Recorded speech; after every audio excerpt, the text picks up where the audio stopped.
Hello, and welcome back to my channel. Guys, finding a husband is hard, pun intended. For me, dating is even harder. As a gay man with a disability, navigating the waters of romance is one of the most difficult things I have ever done. I told you how I fantasized about sleeping with another disabled boy that I met when I was 15, but we never did anything or met up after those couple of days we were together, which is sad. In college, there was a girl that used to eat lunch with my note-taker and me. She wanted to ask me out, but I knew at the time I was more interested in my male note-taker than her. I knew I was gay ever since 2000, and the entire experience was not great. She was acting inappropriately, posting tasteless pictures on Facebook.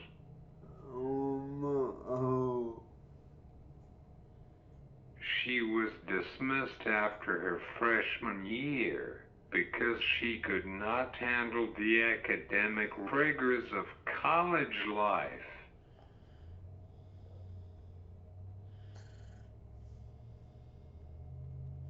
I do not believe I have ever been on an actual date, unless you count that time I went to Navy Pier with Nigel ''S friend Josh from Chicago, who I was trying to go home or to his tent with him, and let us face it, it would have been a one-night stand.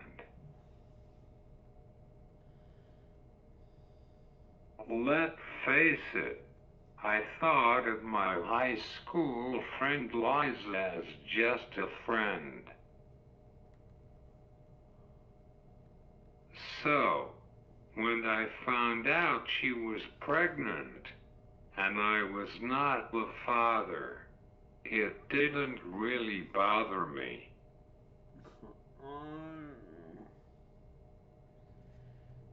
I actually did not know that Josh was gay when we first met, but as the evening went on, I got the feeling he was trying to take me home or to his tent with him.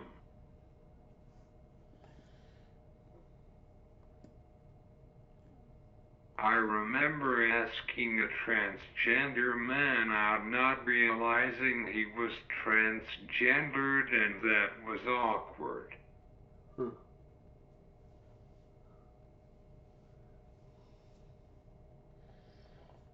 My friend knows a couple of guys who live near her. She told me about the Washington County Gay Straight Alliance. They do a dinner every month. My friend Jaden brought a guy to the dinner. I friended him on Facebook, and we made plans to meet up. We ended up in my bed together, where he took my virginity. He talked about moving to Colorado, which had always been one of my dreams ever since I was a little boy, but he was going out there for the wrong reasons. As you know, I attended Talking with Technology camp in Empire as a child. It wasn't like I would be going there blind.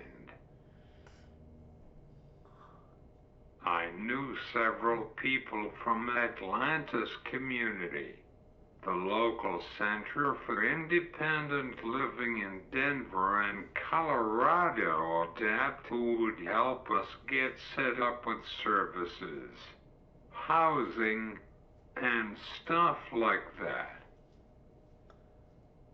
I think I told you this before, but Denver, Colorado is the birthplace of Adapt.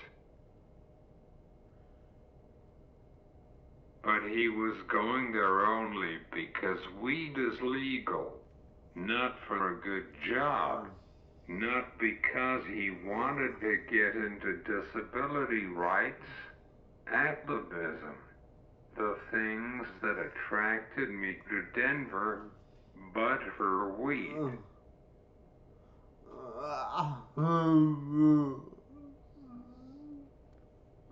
When he told me he was working at Walmart, I thought of all the places in and around Denver he could work at. Why Walmart?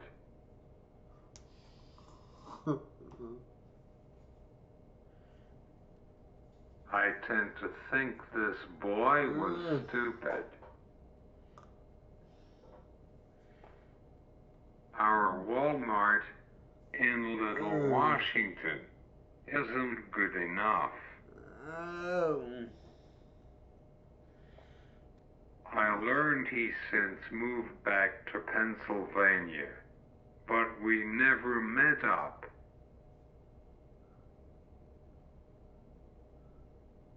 Honestly, moving anywhere for the wrong reasons is bad, especially having to deal with services.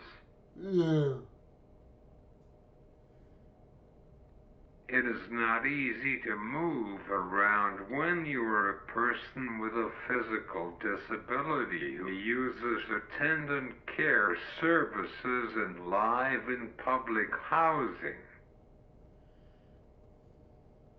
The list for housing can be years long, and if you move out of your apartment, you have to restart the entire process.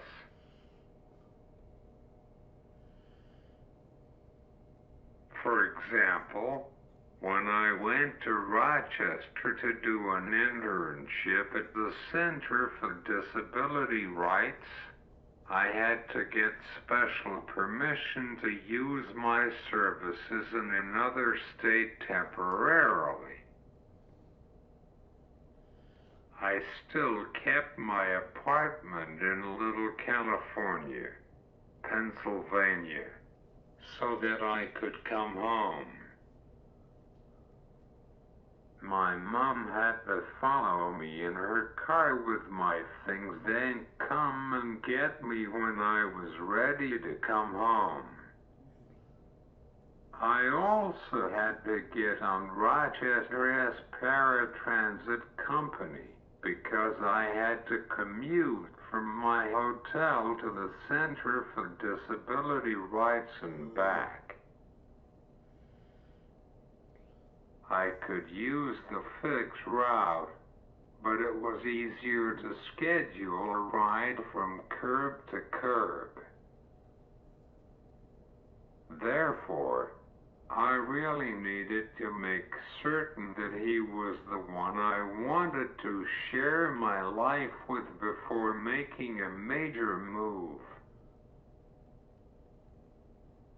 I think that online dating is harder than in-person dating. I know my cousin who is in the United Kingdom now met her husband over the internet and they're happy. But I tried it and I met a guy from the UK who was creeping me out talking about our wedding.